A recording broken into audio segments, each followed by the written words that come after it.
folks, that's it in a nutshell. Kachi's Kid TOCE exhaust install on a Yamaha R9. So the last thing we need to do is check for a leak. So I guess hearing what it sounds like will just be a bonus. But let's do it.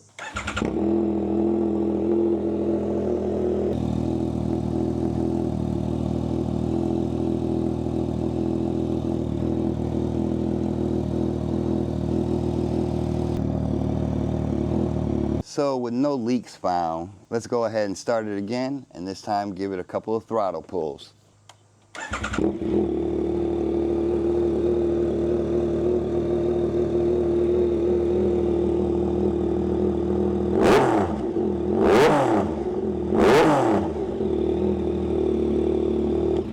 Now that is exciting.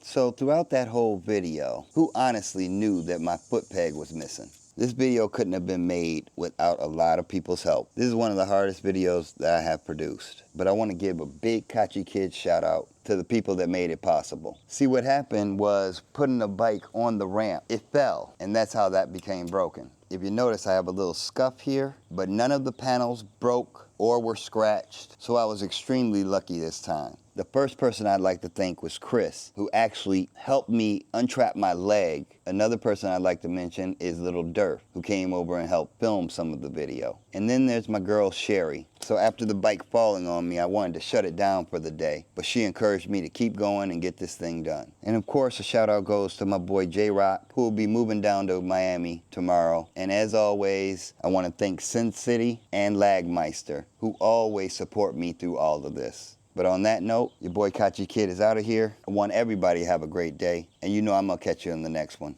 Peace, ma.